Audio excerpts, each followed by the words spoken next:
Karnataka second PUC ವಿದ್ಯಾರ್ಥಿಗಳು CETಗೆ apply ಮಾಡಿದ್ದು ಅಥವಾ CETಗೆ ಅಪ್ಲೈ ಮಾಡೋದಕ್ಕೆ ನೆಕ್ಸ್ಟ್ ಏನಾದರೂ ಟ್ರೈ ಮಾಡ್ತಾ ಇದ್ರೆ ಅಂತ ಎಲ್ಲ ವಿದ್ಯಾರ್ಥಿಗಳನ್ನು ಈ ವಿಡಿಯೋನ ಕಂಪ್ಲೀಟ್ ಆಗಿ ನೋಡಬೇಕು. ಯಾಕಂದರೆ ಕರ್ನಾಟಕ ಎಕ್ಸಾಮಿನೇಷನ್ ಅಥಾರಿಟಿಯಿಂದ ಫ್ರೀಕ್ವೆಂಟ್ಲಿ ಆಸ್ಕ್ ಕ್ವೆಶನ್ಸ್ ಬಗ್ಗೆ ಒಂದು ನೋಟಿಫಿಕೇಶನ್ ಬಿಡುಗಡೆ ಮಾಡಿದ್ದಾರೆ. ಈ ಕ್ವೆಶನ್ ಅಂಡ್ ಆನ್ಸರ್ಸ್ ಎಲ್ಲ ವಿದ್ಯಾರ್ಥಿಗಳಿಗೂ ಯೂಸ್ಫುಲ್ ಆಗೇ ಆಗುತ್ತೆ. ನಿಮ್ಮ ಎಲ್ಲ ರೀತಿಯ ಡೌಟ್ಸ್ ಸಹ ಈ ವಿಡಿಯೋದಲ್ಲಿ ಕಂಪ್ಲೀಟ್ ಆಗಿ ಸಾಲ್ವ್ ಆಗುತ್ತೆ. ಈ ವಿಡಿಯೋನ ಕಂಪ್ಲೀಟ್ ಆಗಿ ನೋಡಿ. ಈ ಕ್ವಶನ್ಸ್ನ ಬಿಟ್ಟು ಬೇರೆ ಏನಾದರೂ ಕ್ವಶನ್ಸ್ ಇದ್ದರೆ ಕಮೆಂಟ್ ಬಾಕ್ಸ್ನಲ್ಲಿ ತಿಳಿಸ್ಕೊಡಿ. ನನ್ನ ಮುಂದಿನ ವೀಡಿಯೋಸಲ್ಲಿ ಆ ಕ್ವಶನ್ಸ್ಗೆ ಆನ್ಸರನ್ನು ಕೊಡೋದಕ್ಕೆ ಟ್ರೈ ಮಾಡ್ತೀನಿ. ಅದಕ್ಕೂ ಮುಂಚೆ ನೀವು ಇನ್ನೂ ನನ್ನ ಚಾನಲ್ಗೆ ಸಬ್ಸ್ಕ್ರೈಬ್ ಮಾಡ್ಕೊಂಡಿಲ್ಲ ಅಂದರೆ ದಯವಿಟ್ಟು ಸಬ್ಸ್ಕ್ರೈಬ್ ಮಾಡ್ಕೊಳ್ಳಿ. ಈ ವಿಡಿಯೋಗೊಂದು ಲೈಕ್ ಮಾಡಿ. ಮೊದಲನೇ ಕ್ವಶನ್ ಏನಂತಂದರೆ, ಯಾವುದಾದ್ರೂ ವಿದ್ಯಾರ್ಥಿಗಳು ಅಪ್ಲಿಕೇಶನ್ ಫಿಲ್ ಮಾಡಬೇಕಾದ್ರೆ ಅವರು ಸ್ಟಡಿ ಮಾಡಿರುವಂಥ ಬೋರ್ಡ್ ಡೀಟೇಲ್ಸ್ ಏನಾದರೂ ರಾಂಗ್ ಆಗಿ ಅಪ್ಡೇಟ್ ಮಾಡಿದರೆ ಅಂತವರು ಇಲ್ಲಿ ಎಕ್ಸಾಂಪಲ್ ಸಮೇತ ಕೊಟ್ಟಿದ್ದಾರೆ. ಈಗ ಏನಾದರೂ ಒಬ್ಬ ಸ್ಟೂಡೆಂಟು ಸ್ಟೇಟ್ ಬೋರ್ಡ್ ಅಥವಾ CISC ಬೋರ್ಡ್ನಲ್ಲಿ ಏನಾದರೂ ಸ್ಟಡಿ ಮಾಡ್ತಾ ಇದ್ದು ಅವ್ರಿಗೆ ಅಪ್ಲಿಕೇಶನ್ ಹಾಕಬೇಕಾದ್ರೆ CBSE ಬೋರ್ಡ್ ಅಂತ ಏನಾದರೂ ತೋರಿಸ್ತಾ ಇದ್ರೆ ಈ ಥರ ಏನಾದರೂ ಬೋರ್ಡ್ ಮಿಸ್ ಮ್ಯಾಚ್ ಅಂತ ಬಂದರೆ ಟೆನ್ಷನ್ ಮಾಡ್ಕೋಬೇಡಿ ಅಂತೇಳಿ KE ಅವರೇ ಹೇಳ್ತಾ ಇದ್ದಾರೆ. ಯಾಕೆ ಅಂತ ರೀಸನ್ ಸಹ ಹೇಳಿದ್ದಾರೆ. ವಿದ್ಯಾರ್ಥಿಗಳು ಯಾವ ಸ್ಕೂಲಲ್ಲಿ ಮತ್ತು ಯಾವ ವರ್ಷದಲ್ಲಿ ಅವರು ಎಜುಕೇಷನ್ ಕಂಪ್ಲೀಟ್ ಮಾಡಿದ್ದಾರೆ ಅನ್ನೋದನ್ನು ಮಾತ್ರ ಕನ್ಸಿಡರ್ ಮಾಡ್ತಾರೆ. ಸೊ ಆ ಡೀಟೇಲ್ಸ್ ಕರೆಕ್ಟ್ ಆಗಿದ್ರೆ ನೀವು ಯಾವುದೇ ರೀತಿಯ ಟೆನ್ಷನ್ ತಗೊಳ್ಳೋ ಅವಶ್ಯಕತೆ ಇಲ್ಲ ಅಂತ ಕರ್ನಾಟಕ ಎಕ್ಸಾಮಿನೇಷನ್ ಅಥಾರಿಟಿ ಅವರೇ ಹೇಳಿದ್ದಾರೆ. ಸೊ ನೀವು ಅಪ್ಲಿಕೇಶನ್ ಫಿಲ್ ಮಾಡಬೇಕಾದ್ರೆ ಯಾವ ಸ್ಕೂಲಲ್ಲಿ ಸ್ಟಡಿ ಮಾಡಿದ್ದೀರಾ, ಯಾವ ವರ್ಷದಲ್ಲಿ ಸ್ಟಡಿ ಮಾಡಿದ್ದೀರಾ ಅನ್ನೋ ಡೀಟೇಲ್ಸ್ ಮಾತ್ರ ವೆರಿಫೈ ಮಾಡ್ಕೊಳ್ಳಿ, ಸಾಕಾಗುತ್ತೆ.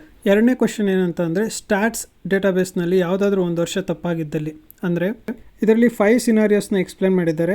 ಮೊದಲನೇ ಪಾಯಿಂಟ್ ಏನು ಅಂತಂದರೆ, ಯಾರಿಗೆ ಕನ್ನಡ ಮೀಡಿಯಂ ಅಥವಾ ರೂರಲ್ ಕೋಟಾ ಅಪ್ಲೈ ಆಗೋದಿಲ್ವೋ ಅಂಥವ್ರಿಗೆ ಈ ಇನ್ಫಾರ್ಮೇಷನ್. ಕರ್ನಾಟಕದಲ್ಲಿ ಮಿನಿಮಮ್ 7 ಇಯರ್ಸು ಸ್ಟಡಿ ಮಾಡಿರುವಂಥ ಡೀಟೇಲ್ಸ್ನ ಅಪ್ಡೇಟ್ ಮಾಡಬೇಕಾಗುತ್ತೆ. ಅಂತಹ ವಿದ್ಯಾರ್ಥಿಗಳು 1 ಅಥವಾ 2 ವರ್ಷದ ಸ್ಟಡಿ ಡೀಟೇಲ್ಸ್ ಏನಾದರೂ ಮಿಸ್ ಆಗಿದ್ರೆ ಅಂತಹ ಸಂದರ್ಭದಲ್ಲಿ ಯಾವುದೇ ರೀತಿಯ ತಲೆ ಕೆಡಿಸ್ಕೊಳ್ಳೋ ಅವಶ್ಯಕತೆ ಇಲ್ಲ. ಯಾಕಂದರೆ KEದವ್ರಿಗೆ ಕರ್ನಾಟಕದಲ್ಲಿ 6 ವರ್ಷ ವ್ಯಾಸಂಗ ಮಾಡಿರಬೇಕು. ಅದು ಬಿಟ್ಟು 10th ಅಥವಾ PUC ಎಕ್ಸಾಮು ಕರ್ನಾಟಕದಲ್ಲಿ ತೊಗೊಳ್ಬೇಕು. ಈ ರೀತಿ ನೀವೇನಾದರೂ 6 ವರ್ಷ ಕರ್ನಾಟಕದಲ್ಲಿ ಓದಿದ್ದು SSLC ಅಥವಾ PUC ಎಕ್ಸಾಮ್ನ ತೊಗೊಂಡಿದ್ರೆ, ಬೋರ್ಡ್ ಎಕ್ಸಾಮ್ 1 ವರ್ಷ ತೊಗೊಂಡಿದ್ರೆ ಅಂತ ಅವರು ನಾವು ಕರ್ನಾಟಕದಲ್ಲಿ 7 ಇಯರ್ಸ್ ಓದಿದ್ದೀವಿ ಅಂತೇಳಿ ಮೆನ್ಷನ್ ಮಾಡಿಬಿಟ್ಟು ಅಪ್ಲಿಕೇಶನ್ ಮುಂದುವರಿಸ್ಬೋದು ಅಂತ ಹೇಳಿದ್ದಾರೆ. ಆದರೆ ಕನ್ನಡ ಮೀಡಿಯಂ ಅಥವಾ ರೂರಲ್ ಕೋಟಾ ಏನಾದರೂ ಕ್ಲೈಮ್ ಮಾಡ್ತಾ ಇದ್ರೆ ಈ ರೀತಿ ಮಾಡೋದಕ್ಕೆ ಆಗೋದಿಲ್ಲ. ಯಾಕಂದರೆ ನೀವು ಕರ್ನಾಟಕ ರಾಜ್ಯದಲ್ಲಿ 1ನೇ ತರಗತಿಯಿಂದ 10ನೇ ತರಗತಿವರೆಗೂ ಕನ್ನಡ ಮೀಡಿಯಮಲ್ಲಿ ಓದಿದ್ರೆ ಮಾತ್ರ ಕನ್ನಡ ಮೀಡಿಯಂ ಕೋಟಾನ ಕ್ಲೈಮ್ ಮಾಡ್ಬೋದು. ಹಾಗೆಯೇ 1ರಿಂದ 10ನೇ ತರಗತಿವರೆಗೂ ಗ್ರಾಮೀಣ ಭಾಗದಲ್ಲಿ ವ್ಯಾಸಂಗ ಮಾಡಿದರೆ ಮಾತ್ರ ನಿಮಗೆ ರೂರಲ್ ಕೋಟಾ ಕ್ಲೈಮ್ ಮಾಡೋಕ್ಕೆ ಅವಕಾಶ ಇರುತ್ತೆ.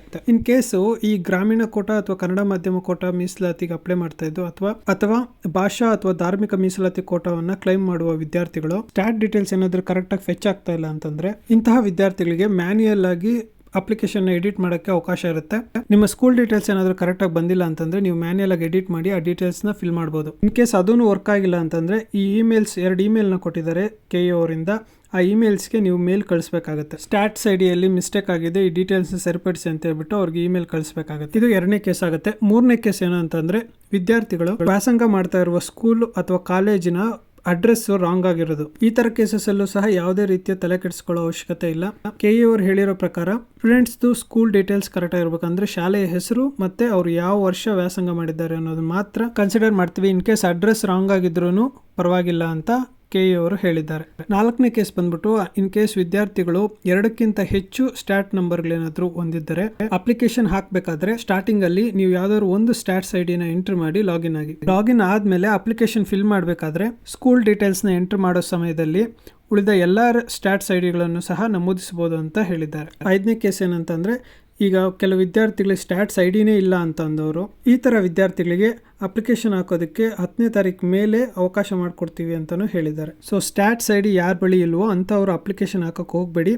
ಒಂದೇ ಸತಿ 10ನೇ ತಾರೀಕು ನಿಮಗೆ ಅವಕಾಶ ಕೊಟ್ಟಾಗ ಕಂಪ್ಲೀಟಾಗಿ ನಿಮ್ಮ ಡೀಟೇಲ್ಸ್ನ ಫಿಲ್ ಮಾಡಿ ಅಪ್ಲಿಕೇಶನ್ನ ಸಬ್ಮಿಟ್ ಮಾಡಿ. ಆಗ ನಿಮಗೆ ಪ್ರತಿಯೊಂದು ಡೀಟೇಲ್ಸ್ನು ಮ್ಯಾನ್ಯಲ್ ಆಗಿ ಎಂಟ್ರಿ ಮಾಡೋಕ್ಕೆ ಆಪ್ಷನ್ ಕೊಡಲಾಗುತ್ತೆ. 1ನೇ ತರಗತಿ ಈ ಸ್ಕೂಲಲ್ಲಿ ಓದಿದ್ದೀವಿ, 2ನೇ ತರಗತಿ ಈ ಸ್ಕೂಲಲ್ಲಿ ಓದಿದ್ದೀವಿ ಅಂತೇಳಿ ಕಂಪ್ಲೀಟಾಗಿ ಮ್ಯಾನ್ಯಲ್ ಆಗಿ ಎಂಟ್ರಿ ಮಾಡಿ ನಿಮ್ಮ ಅರ್ಜಿಯನ್ನು ಸಲ್ಲಿಸಬಹುದಾಗುತ್ತೆ. ಸ್ಟ್ಯಾಟ್ಸ್ ಐಡಿ ವಿಷಯದಲ್ಲಿ 6ನೇ ಕೇಸ್, ಇನ್ ಕೇಸ್ ಅರ್ಜಿ ಹಾಕಬೇಕಾದ್ರೆ ಯಾವುದಾದ್ರು ಒಂದು ಇಂಪಾರ್ಟೆಂಟ್ ಡಾಕ್ಯುಮೆಂಟ್ಸ್ನ ಮಿಸ್ ಮಾಡಿದರೆ ಅಂಥ ವಿದ್ಯಾರ್ಥಿಗಳಿಗೂ ಸಹ 10ನೇ ತಾರೀಕು ಮೇಲೆ ಎಡಿಟ್ ಮಾಡೋಕ್ಕೆ ಅವಕಾಶವನ್ನು ಕಲ್ಪಿಸಿಕೊಡಲಾಗುತ್ತೆ. ಸೊ ಆವಾಗ ನಿಮ್ಮ ಡೀಟೇಲ್ಸ್ನ ಅಪ್ಡೇಟ್ ಮಾಡಿ ಯಾವ ಡಾಕ್ಯುಮೆಂಟ್ ಮಿಸ್ ಆಗಿದೆ ಆ ಡಾಕ್ಯುಮೆಂಟ್ನ ಅಪ್ಲೋಡ್ ಮಾಡ್ಬೋದು. ಇದಿಷ್ಟು ಸ್ಟ್ಯಾಟ್ಸ್ ಐಡಿಗೆ ಸಂಬಂಧಪಟ್ಟಂಥ ಕ್ವಶನ್ಸ್ ಆಗಿರುತ್ತೆ. ಅದು ಬಿಟ್ಟು 3ನೇ ಕ್ವಶನ್ನು, ಇತರ ಹಿಂದುಳಿದ ವರ್ಗದವರು ಅಂದರೆ 2A 2B 3A 3B ಈ ಎಲ್ಲ ವರ್ಗದ ವಿದ್ಯಾರ್ಥಿಗಳು ಏನಿದ್ದಾರೆ ಅಂಥವರು ಕ್ಯಾಸ್ಟ್ ಮತ್ತು ಇನ್ಕಮು ಒಂದೇ ಇರುತ್ತೆ. ಅಂದರೆ ರೆವಿನ್ಯೂ ಡಿಪಾರ್ಟ್ಮೆಂಟಿಂದ ಅವ್ರಿಗೆ ಕ್ಯಾಸ್ಟ್ ಮತ್ತು ಇನ್ಕಮ್ ಅಂತ ಹೇಳ್ಬಿಟ್ಟು ಒಂದೇ ಡಾಕ್ಯುಮೆಂಟಲ್ಲಿ ಡೀಟೇಲ್ಸ್ ಕೊಟ್ಟಿರ್ತಾರೆ. ಸೊ ನೀವು ಯಾವುದೇ ರೀತಿಯ ತಲೆ ಕೆಡಿಸ್ಕೊಳ್ಳೋ ಅವಶ್ಯಕತೆ ಇಲ್ಲ. ಒಂದೇ ಒಂದು ಡಾಕ್ಯುಮೆಂಟ್ನ ಅಪ್ಲೋಡ್ ಮಾಡಿದ್ರೆ ಸಾಕು, ಎರಡಕ್ಕೂ ಆಗುತ್ತೆ. 4ನೇ ಕ್ವಶನ್ ಏನಂತಂದರೆ, ಅಲ್ಪಸಂಖ್ಯಾತ ವಿದ್ಯಾರ್ಥಿಗಳು ಅಂದರೆ ಮೈನಾರಿಟಿ ಕಮ್ಯುನಿಟಿಗೆ ಸೇರಿರೋ ವಿದ್ಯಾರ್ಥಿಗಳು ಏನಾದರೂ ಅಪ್ಲಿಕೇಶನ್ ಹಾಕಬೇಕಾದ್ರೆ ಆರ್ ಡಿಯಲ್ಲಿರೋ ನಂಬರ್ ಎಂಟ್ರ್ ಮಾಡಿದ್ಮೇಲೆ ಅಂದರೆ ಆರ್ ಡಿ ಸರ್ಟಿಫಿಕೇಟಲ್ಲಿರೋ ಹೆಸರು ಮತ್ತು ನೀವು U G C E T application fill ಮಾಡಬೇಕಾದ್ರೆ ಇರುವ ಹೆಸರು ಎರಡು ಹೊಂದಾಣಿಕೆ ಆಗಿಲ್ಲ ಅಂತಂದರೆ ಅಂತಹ ವಿದ್ಯಾರ್ಥಿಗಳು ಏನು ಮಾಡಬೇಕು ಅಂದರೆ ಕೆ ಇ ವೆಬ್ಸೈಟ್ನಲ್ಲಿ ಗ್ರೇವೆನ್ಸ್ ಮ್ಯಾನೇಜ್ಮೆಂಟ್ ಅಂತ ಹೇಳ್ಬಿಟ್ಟು ಒಂದು ವೆಬ್ಸೈಟ್ ಇದೆ. ಅದರಲ್ಲಿ ನೀವು ಏನು ಇಶ್ಯೂಸ್ ಫೇಸ್ ಮಾಡ್ತಾ ಇದ್ದೀರಾ ಅಂತ ಹೇಳ್ಬಿಟ್ಟು ಕೆ ಇ ಅವರಿಗೆ ತಿಳಿಸ್ಬೋದು. ಅವರು ಅದರಲ್ಲಿರೋ ಇಶ್ಯೂಸ್ನ ರೆಕ್ಟಿಫೈ ಮಾಡಿ ರಾಂಗ್ ಆಗಿರೋ ಡೀಟೇಲ್ಸ್ನ ಸರಿಪಡಿಸ್ತಾರೆ. ನೆಕ್ಸ್ಟ್ ಕ್ವೆಶ್ಚನ್ ಏನು ಅಂತಂದರೆ, ವಿದ್ಯಾರ್ಥಿಗಳು ನಾವು ಅಪ್ಲಿಕೇಶನ್ ಫಿಲ್ ಮಾಡಬೇಕಾದ್ರೆ ತುಂಬ ಮಿಸ್ಟೇಕ್ಸ್ ಮಾಡಿದ್ದೀವಿ ಅಥವಾ ಆಲ್ರೆಡಿ ಡೀಟೇಲ್ಸ್ ಎಂಟ್ರ್ ಮಾಡಿಬಿಟ್ಟಿದ್ದೀವಿ, ರಾಂಗ್ ಡೀಟೇಲ್ಸ್ ಆಗಿದೆ, ಅದನ್ನು ಎಡಿಟ್ ಮಾಡಬೇಕು, ಎಡಿಟ್ ಮಾಡೋಕ್ಕೆ ಆಪ್ಷನ್ ಇದೆಯಾ ಅಂತ ಕೇಳ್ತಾ ಇದ್ರು. ಅಂತಹ ವಿದ್ಯಾರ್ಥಿಗಳಿಗೆ 10ನೇ ತಾರೀಕಿಂದ ಅಪ್ಲಿಕೇಶನ್ನ ಎಡಿಟ್ ಮಾಡೋದಕ್ಕೆ ಅವಕಾಶ ಕಲ್ಪಿಸಲಾಗುತ್ತೆ ಅಂತಲೂ ಹೇಳಿದ್ದಾರೆ. 6ನೇ ಕ್ವೆಶ್ಚನ್ ಬಂದ್ಬಿಟ್ಟು, ಬ್ರೌಸರ್ನಲ್ಲಿ ಒಂದಕ್ಕಿಂತ ಹೆಚ್ಚು ಅಪ್ಲಿಕೇಶನ್ ಫಿಲ್ ಮಾಡಬೇಕಂದ್ರೆ ಅಂದರೆ ಇವಾಗ ನೀವು ಫ್ರೆಂಡ್ಸ್ ಜೊತೆ ಹೋಗ್ಬಿಟ್ಟು ಯಾವುದಾದ್ರು ಸೈಬರ್ ಸೆಂಟ್ರಲ್ಲಿ ನಿಮ್ಮ ಅಪ್ಲಿಕೇಶನ್ ಸಬ್ಮಿಟ್ ಮಾಡಬೇಕು ಅಂತ ಹೋದರೆ ಫಸ್ಟ್ ಯಾರ್ದಾದ್ರೂ ನಿಮ್ಮ ಫ್ರೆಂಡ್ದು ಡೀಟೇಲ್ಸ್ ಅಪ್ಲೋಡ್ ಮಾಡಿ ನೆಕ್ಸ್ಟ್ ನಿಮ್ಮ ಡೀಟೇಲ್ಸ್ನ ಹಾಕಬೇಕಾದ್ರೆ ಅದು ಆಟೋಮೆಟಿಕ್ಕಾಗಿ ನಿಮ್ಮ ಫ್ರೆಂಡ್ ಡೀಟೇಲ್ಸ್ನ ತೊಗೊಂಡಿರುತ್ತೆ. ಹಾಗಾಗಿ ನೀವು ಕೇರ್ಫುಲ್ಲಾಗಿ ಎಲ್ಲ ಡೀಟೇಲ್ಸ್ನು ಒಂದೊಂದೇ ನೀಟಾಗಿ ಅಬ್ಸರ್ವ್ ಮಾಡಿ, ಅಕಸ್ಮಾತ್ ನೀವೇ ಫಿಲ್ ಮಾಡ್ತಾಯಿದ್ರೆ ನೀಟಾಗಿ ಫಿಲ್ ಮಾಡಿ, ಅಥವಾ ಬ್ರೌಸಿಂಗ್ ಸೆಂಟರ್ ಅವ್ರು ಫಿಲ್ ಮಾಡ್ತಾಯಿದ್ರೆ ನೀಟಾಗಿ ಅವ್ರಿಗೆ ನಿಮ್ಮ ಡೀಟೇಲ್ಸ್ನ ಕೊಟ್ಟು ಅಪ್ಲಿಕೇಶನ್ನ ಫಿಲ್ ಮಾಡಿಸಿ. 7ನೇದು ಬಂದುಬಿಟ್ಟು, ಆಕಸ್ಮಿಕವಾಗಿ ಯಾರಾದರೂ ಒಬ್ಬ ವಿದ್ಯಾರ್ಥಿ ಬೇರೆ ಸ್ಟೂಡೆಂಟ್ಸ್ನ ಸ್ಟ್ಯಾಟ್ಸ್ ಐ ಡಿ ಎಂಟ್ರ್ ಮಾಡಿದರೆ ಅಥವಾ ನಿಮ್ಮ ಸ್ಟ್ಯಾಟ್ ಡೀಟೇಲ್ಸ್ನೇ ರಾಂಗಾಗಿ ಎಂಟ್ರ್ ಮಾಡಿದರೆ ನಿಮಗೆ ಅಪ್ಲಿಕೇಶನ್ನ ಫಿಲ್ ಮಾಡೋದಕ್ಕೆ ಅವಕಾಶ ಕೊಡ್ತಾ ಇರಲ್ಲ, ಅಂದರೆ ನಿಮ್ಮ ಅಪ್ಲಿಕೇಶನ್ನ ಕಂಟಿನ್ಯೂ ಮಾಡೋದಕ್ಕೇ ಅವಕಾಶ ಕೊಡ್ತಾ ಇರಲ್ಲ. ಈ ಥರ ಸಿಚುವೇಷನ್ಸ್ನಲ್ಲಿ ಗ್ರೇವೆನ್ಸ್ ಮ್ಯಾನೇಜ್ಮೆಂಟ್ ಪೋರ್ಟಲ್ನಲ್ಲಿ ನಿಮ್ಮ ಡೀಟೇಲ್ಸ್ನ ಎಂಟ್ರ್ ಮಾಡಿ ಸಬ್ಮಿಟ್ ಮಾಡಿದರೆ ಅವರು ನಿಮ್ಮ ಡೀಟೇಲ್ಸ್ನ ಸರಿಪಡಿಸ್ತಾರೆ. ಸೊ ಇಷ್ಟು ವಿದ್ಯಾರ್ಥಿಗಳು ಫೇಸ್ ಮಾಡ್ತಾ ಇದ್ದಂಥ ಮೇನ್ ಇಶ್ಯೂಸು. ಸೊ ಎಲ್ಲ ಕ್ವಶನ್ಸ್ಗೂ ಕೆ ಎಯಿಂದ ಉತ್ತರ ಸಿಕ್ಕಿದೆ.